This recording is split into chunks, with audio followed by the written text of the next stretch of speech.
Hello students, अस्सलाम वालेकुम। उम्मीद है आप सब खैरियत से होंगे। हमने सेकेंड ईयर मैथमेटिक्स के लास्ट लेक्चर में एक्सरसाइज 6.11 स्टार्ट करी थी और टॉपिक था हमारा 6.11 का डिफरेंशियल इक्वेशंस। तो आज हम कुछ मज़ीद क्वेश्चन करेंगे एक्सरसाइज 6.11 के और आज हमारी एक्सरसाइज 6.11 कंप्लीट हो जाएगी। हमने लास्ट क्लास में क्वेश्चन नंबर 1 to 15 को कवर अप कर लिया था। आज हम जा रहे हैं क्वेश्चन नंबर 16 to 25 को कवर करने के लिए। तो I am going to start question number 16। dy by dx is equals to x y cube, y is 1 when x is equals to 0। आपको याद होगा डिफरेंशियल इक्वेशन की डेफिनेशन एक ऐसी इक्वेशन जिसके अंदर आपको डेरिवेटिव नज़र आए उसको हम कहते हैं डिफरेंशियल इक्वेशन। किसी डिफरेंशियल इक्वेशन को सॉल्व करने का मतलब होता है कि आपको उसमें से डेरिवेटिव ख़त्म करना होता है। जब डेरिवेटिव ख़त्म हो जाता है तो वो बन जाती है इक्वेशन ऑफ कर्व। तो सॉल्व कैसे करते हैं, मैंने आपको क्या बताया था कि सेपरेबल मेथड यूज़ करते हैं, यानी कि x को अलग कर देते हैं और y को अलग कर देते हैं। तो सॉल्व कर रहे हैं हम dy by dx is equals to X Y cube, तमाम x को एक तरफ और तमाम y को एक तरफ। ये हो जाएगा हमारे पास dy by y cube is equals to x dx। इसके बाद हम क्या करते हैं, दोनों तरफ इंटीग्रेशन अप्लाई कर देते हैं, apply integration on both side. और इसके बाद तो वही सारे के सारे टूल्स लगेंगे इंटीग्रेशन के जो हम पहले ही कर चुके हैं। तो ये y क्यूब ऊपर चला जाएगा तो ये हो जाएगा y माइनस 3 dy, ये x का x dx। अगले स्टेप में क्या हो जाएगा, y माइनस 3 का इंटीग्रेशन क्या होता है, y माइनस 2/2।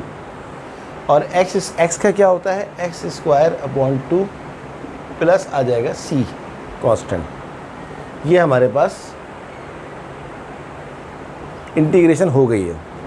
अब अगला मरहला होता है कि अगर आपको ये वैल्यूज़, जिसको इनिशियल वैल्यूज़ कहते हैं, अगर आपको ये वैल्यूज़ दी हुई हों तो आप इन वैल्यूज़ को पुट करके अपने आंसर के अंदर इन वैल्यूज़ को पुट करके आप क्या करते हैं, सी का वैल्यू निकालते हैं। पहले इसको सिंप्लीफाई कर लेते हैं। ये हो जाएगा 1/2y square is equals to x square upon 2 plus C. ये मैंने क्या किया है, y माइनस 2 को y प्लस 2 कर दिया, नीचे ले गया। अब जहाँ जहाँ इस पूरी इक्वेशन में y है वहाँ पर रखेंगे 1, जहाँ जहाँ इस पूरी इक्वेशन में x है वहाँ रखेंगे 0। तो 1/2y यानी कि 1 का square is equal to x हमारे पास क्या है 0, 0 स्क्वायर अपॉन 2 प्लस सी। 1/1 का स्क्वायर 1, 2 1 ज़ा 2, 0 upon something is always 0 plus C, hence the value of c is 1/2। और आखिरी स्टेप क्या होता है, इस c को उठा के वापस इस जगह पर रख दीजिए, यहाँ रख दें। 1/2y square is equals to x square upon 2 plus C 1/2। चाहे तो इसको थोड़ा बहुत सिंप्लीफाई कर लें, चाहे तो बस यहाँ पर आपका डायरेक्ट आंसर लिख दें, क्योंकि डिफरेंशियल इक्वेशन सॉल्व हो गई, डेरिवेटिव ख़त्म हो गया, सी का वैल्यू आ गया, आपका काम ख़त्म हो गया। चलें अब हम एक क्वेश्चन और करते हैं। ये 16 था। आई होप कि आपको बहुत अच्छी तरह समझ में आ गया होगा। ये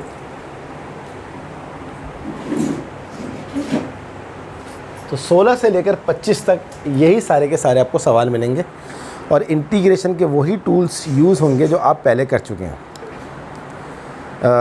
I am taking question number 18। देखते हैं 18 में क्या दिया हुआ है।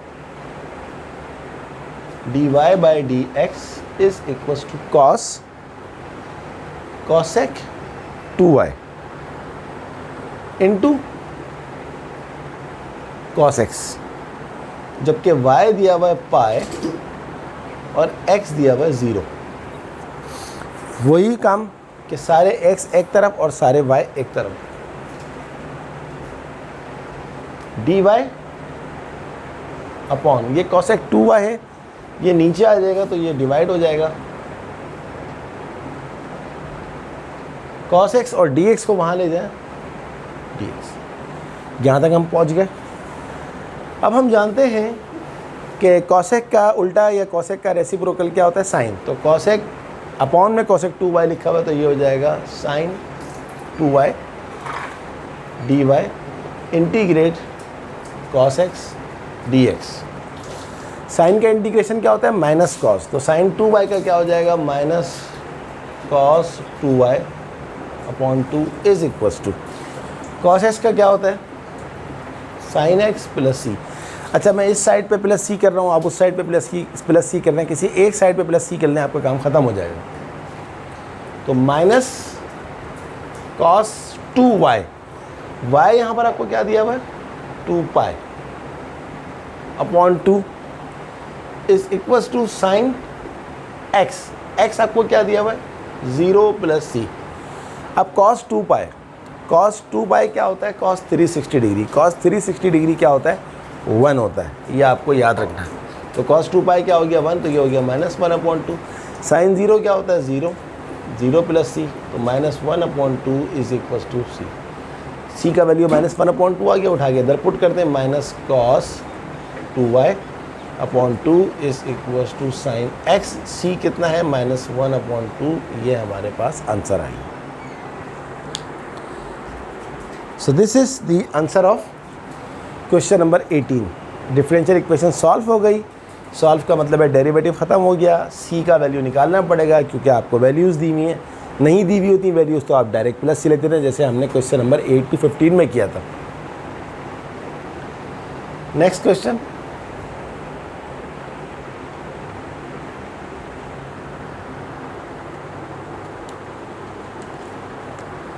ये था क्वेश्चन नंबर 18। अब हम करते हैं क्वेश्चन नंबर 19, 20 करते हैं। 20 में ज़्यादा चीज़ें आपको सीखने को मिलेंगी।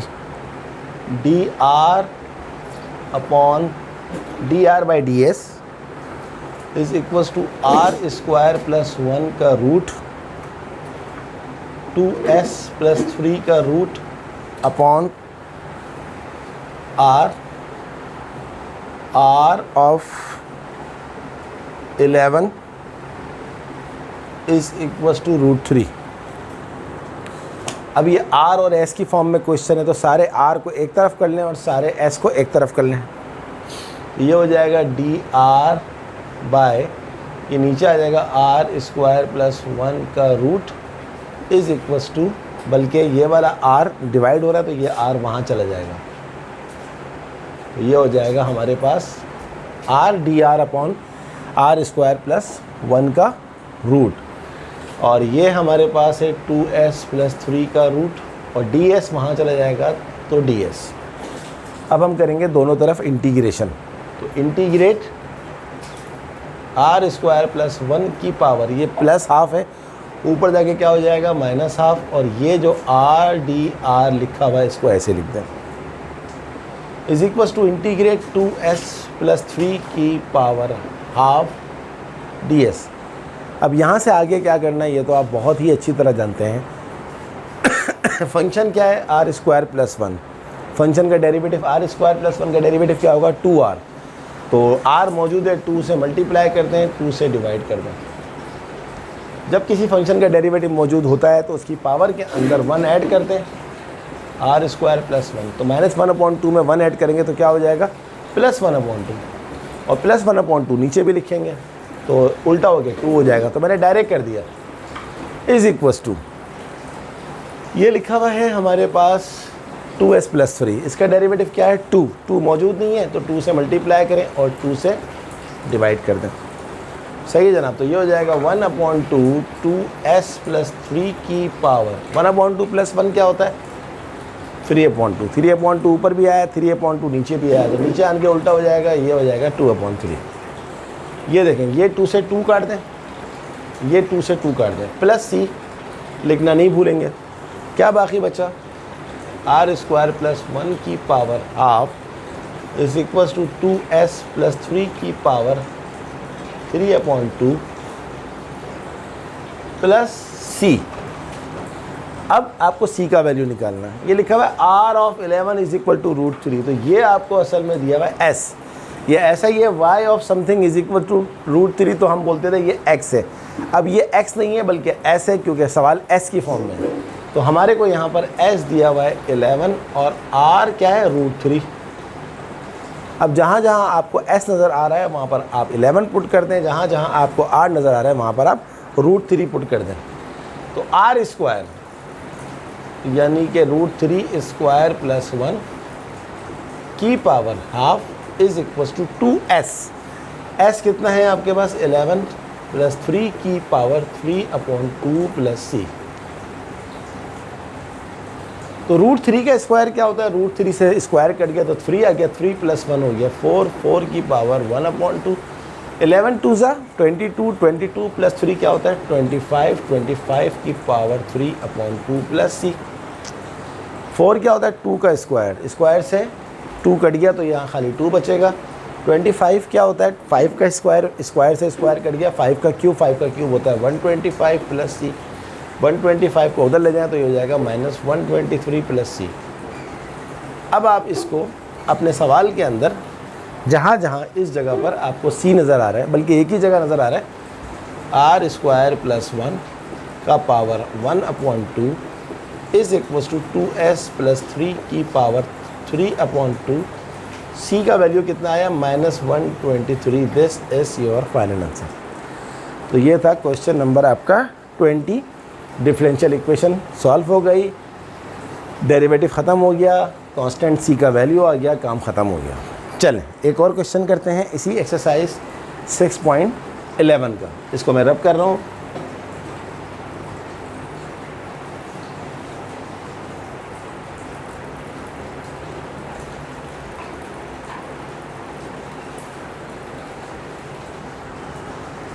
नेक्स्ट क्वेश्चन है हमारे पास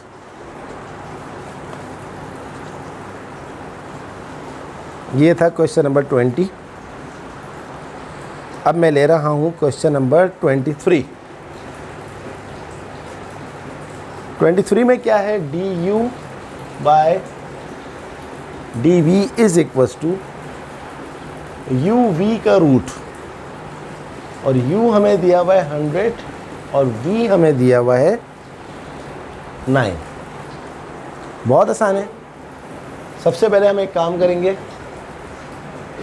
du अपॉन dv, u और v एक ही रूट में लिखे हुए हैं तो इसको हम अलग अलग रूट में कर देंगे।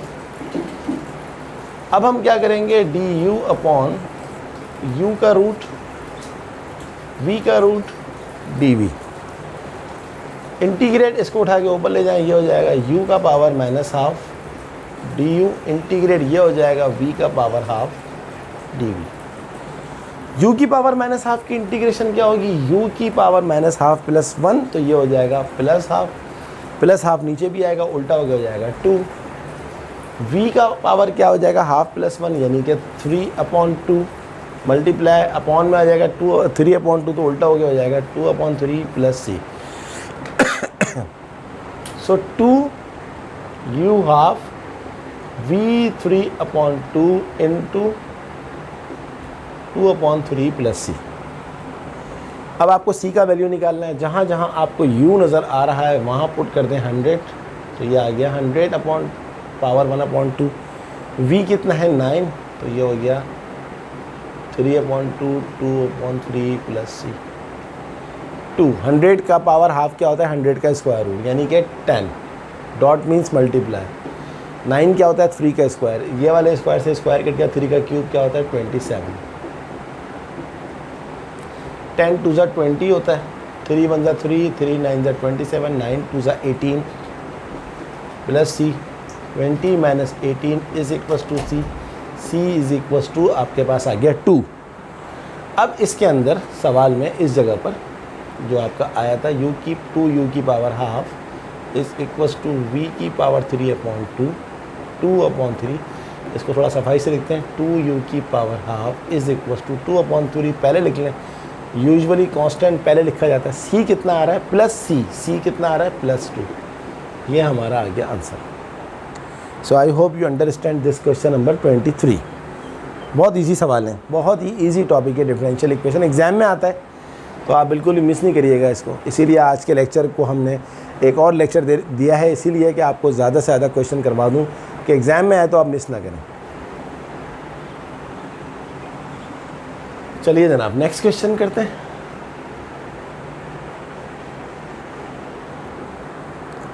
नेक्स्ट क्वेश्चन है हमारे पास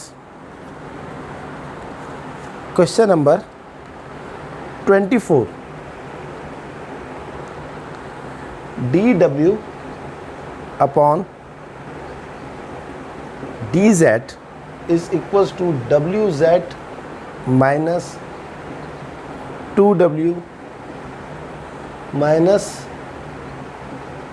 3z प्लस 6 का रूट w 12 दिया हुआ है और z दिया हुआ है 6। तो सबसे पहला काम तो ये है कि हमने इसको w और z को अलग अलग करना है, इसके बाद बाकी काम करेंगे। तो wz और -3z, सबसे पहले हम इन दो को ले लेते हैं, देखते हैं कि कॉमन लेके सही फैक्टराइजेशन हो रही है या नहीं हो रही। नहीं हो तो फिर रीअरेंज कर देंगे।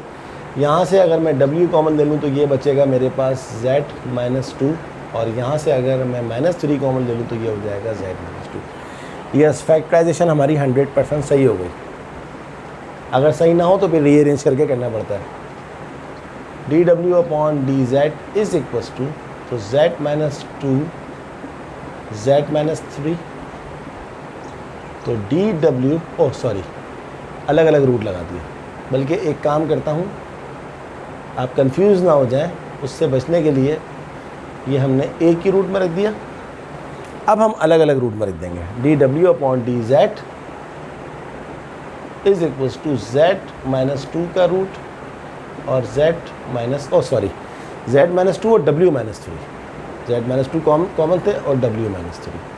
आई एम सॉरी, बस वो जल्दी में कभी कभार मिस्टेक हो जाती है। अब सारे z एक तरफ, सारे w एक तरफ, तो ये हो जाएगा जनाब dw अपॉन w -3 का रूट, और ये हो जाएगा z -2 का रूट और dz। अब हम करेंगे दोनों तरफ इंटीग्रेशन। सही है, तो इंटीग्रेट, इसको हाथ के हाथ ऊपर भी ले जाएं। w -3 की power -12 dw is equals to integrate, ये हो जाएगा z -2 की पावर हाफ dz। इसका इंटीग्रेशन आपको पता है w -3, w का डेरिवेटिव 1, तो इसकी पावर में 1 ऐड करें तो ये हो जाएगा 1/2, और यहाँ आ जाएगा 2, क्योंकि नीचे 1/2 होगा तो ऊपर लेके जाएंगे तो वो 2 हो जाएगा।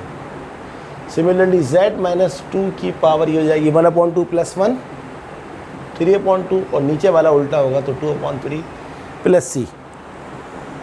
अब अभी काम ख़त्म नहीं हुआ, अब c का वैल्यू निकालना है। जहाँ जहाँ w रखा हुआ है वहाँ 12, जहाँ जहाँ z रखा हुआ है वहाँ पर 6। w 12 -3 की पावर हाफ 2/3, z कितना है 6 -2 की पावर 3/2 + c।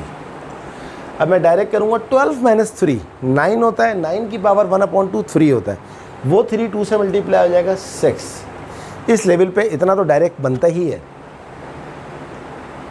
इसको भी डायरेक्ट करते हैं। 6 - 2 4, बल्कि चलें करवा देते हैं। 6 - 2 4, 4 का पर 3/2 हो तो 2 का स्क्वायर हो जाएगा, 2 से 2 कट जाएगा तो 2 की पावर 3 जो कि बन जाएगा 8। सही है जनाब। अब क्या करेंगे हम, 3 को वहाँ ले जाएं, 3 6 18 हो जाएगा, 2 8 16 यहाँ आ जाएगा। इम्प्लाइज दैट, इसको काट दीजिए, किससे कट रहा है, ये 2 से ही कट रहा है। 2 9 18, 2 8 16, तो ये आ गया आपके पास 9/8। अब 9/8 आ गया। आपका सवाल कहाँ था, आपका एंड कहाँ पर हुआ था, एंड यहाँ पर हुआ था। तो 2 w -3 की पावर 1/2, 2/3 z -2, 3/2, और c कितना है आपके पास। ओ, एक मिस्टेक कर दी बहुत बड़ी, सॉरी 2 8 16/3 + c। जब +c होता है तो फिर वहाँ ले जाके मल्टीप्लाई और डिवाइड नहीं होता, हम इसको वहाँ लेके जाएंगे इस तरह। 6 - 16/3 इज इक्वल्स टू c। 3 6 18, 18 - 6 होता है 2/3, तो the value of c is 2/3। तो ये रूल ऑफ अलजबरा है, थोड़ा सा मैं मिस गाइड कर दिया था आपको, आई एम सॉरी। ये प्लस है, मल्टीप्लाई अगर होता तो फिर वही काम होता जो हमने थोड़ी देर पहले किया था। तो सी का वैल्यू हमारे पास आ गया 2/3 and this is our final answer. मज़ीद सिंप्लीफाई करने की ज़रूरत इसलिए नहीं है कि हमारी रिक्वायरमेंट क्या है, to solve the differential equation. Solve means derivative को ख़त्म करना है, सी का वैल्यू निकालना है, काम ख़त्म हो गया। तो ये बड़ा मज़े का सवाल था 24, क्योंकि इसमें फैक्टराइजेशन इन्वॉल्व हो गई थी। चलें, इस एक्सरसाइज का लास्ट क्वेश्चन है क्वेश्चन नंबर 25, वो भी हम कर लेते हैं। आई होप कि आपको बहुत अच्छी तरह समझ में आ गया होगा क्वेश्चन। अब हम आगे करते हैं।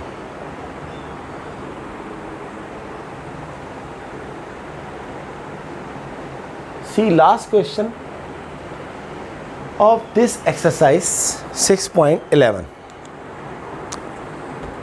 25, question number 25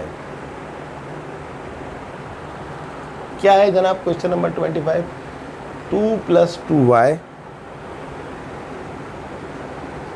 dy by dx is equals to 1 + 3x², जबकि y of 2 हमें दिया हुआ है 1। ये चीज़ तो वही बात है, सारे x को एक तरफ, सारे y को एक तरफ। सबसे पहले अब देखिए लिखा हुआ है 2 + 2y। कुछ बच्चे एक मिस्टेक करेंगे कि यहाँ से 2 कॉमन ले लेंगे, वो मुश्किल हो जाएगा।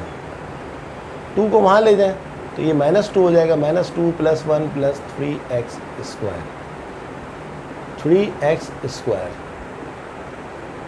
2y dy by dx is equal to -2 + 1 कितना होता है? -1 + 3x²। सही है। अब 2y dy is equal to -1 + 3x² dx। सारे x एक तरफ हो गए और सारे y एक तरफ हो गए। इसके बाद क्या करना है? दोनों तरफ इंटीग्रेशन। 2 कांस्टेंट है, बाहर चला जाएगा, 2y dy, और दोनों पे अप्लाई कर देते हैं, -1 बाहर आ जाएगा, तो ये हो जाएगा dx + 3 कांस्टेंट है, बाहर आ गया, तो ये हो गया मेरे पास x² dx। 2 y का इंटीग्रेशन क्या होता है? y²/2 माइनस dx का क्या होता है? x + 3। x² का क्या होता है? x³/3 + c। 3 से 3 कट गया क्योंकि एक ऊपर एक नीचे। y of 2 = 1 का मतलब क्या है? x आपको 2 दिया हुआ है, y आपको 1 दिया हुआ है। अब इस पूरी इक्वेशन में जहाँ जहाँ आपको नज़र आ रहा है x, वहाँ पर आप रखेंगे 2, जहाँ नज़र आ रहा है y, वहाँ रखेंगे 1। 2 से 2 कट गया तो y² यानी कि 1 का square is equal to -x यानी कि -2 + x³ x³ माने 2 का क्यूब प्लस c 1 -2 इधर आ गया +2 2 का क्यूब क्या होता है? 8 8 भी यहाँ पर आ गया, ये हो गया -8 c 2 और 1 3 3 में से 8 गया, -5 is equal to c। c का वैल्यू आ गया -5। Hence our final answer is y² is equals to -x + x³ और c कितना निकाला आपने? -5। इसका मैं आंसर ज़रूर देखना चाहता हूँ क्योंकि मुझे इस पे थोड़ा सा था कि ये 2 इन्होंने किस तरह लिखा है। एक दफ़ा देख लेते हैं 6.11 का question number 25। x³ -x -5 100% correct, यही आंसर बुक में दिया हुआ। तो जो थोड़ा बहुत डाउट था वो भी क्लियर हो गया। Hence this is question number 25। Last question था ये एक्सरसाइज 6.11 का। 6.11 भी ख़त्म हो गया। आज हमारे 2 काम हुए, बल्कि मैं बोलूँगा 3 काम हुए। पहला काम एक्सरसाइज 6.11 कंप्लीट हो गई। दूसरा काम चैप्टर नंबर 6 कंप्लीट हो गया। और तीसरा काम इस बुक का सबसे बड़ा चैप्टर ख़त्म हो गया। लेकिन इस चैप्टर के ख़त्म होने के बाद, क्योंकि इस चैप्टर की इम्पोर्टेंस क्या है आप जानते हैं कि क्वेश्चन नंबर 5 कंपलसरी होता है। कंपलसरी का मतलब है कि इस क्वेश्चन के बगैर आपका पेपर एक्सेप्ट ही नहीं होगा। तो इसलिए मैं चाहता हूँ कि मैं कोई 1 या 2 क्लासेस और दूँ इसकी मिसलिनियस प्रॉब्लम्स की। मिसलिनियस प्रॉब्लम का मतलब क्या होता है? From the whole chapter exercise 6.1 से लेकर सारी ही एक्सरसाइजेस का मिक्स प्लेट अगर बना के दे दें, तो मैं चाहता हूं कि मैं आपको 2 क्लासेस इसकी मिसलिनियस प्रॉब्लम्स की भी दूँ, ताकि अगर अभी भी कुछ ना कुछ कॉन्सेप्ट अनक्लियर है तो वो भी क्लियर हो जाए, और उन 2 क्लासेस के बाद फिर हम अपना नया चैप्टर स्टार्ट करेंगे। So I hope you understand today's class and you understand this chapter. Kindly practice more and more and more in order to get full marks, get complete command on this chapter. और कोई question समझ में नहीं आ रहा, कोई part समझ में नहीं आ रहा, कमेंट बॉक्स के अंदर मुझे ज़रूर बताइए, मैं आपकी हेल्प करूँगा। So this is our today's class and kindly do subscribe my channel and share my videos and like my videos. Okay student, अगली क्लास तक के लिए अल्लाह हाफिज़।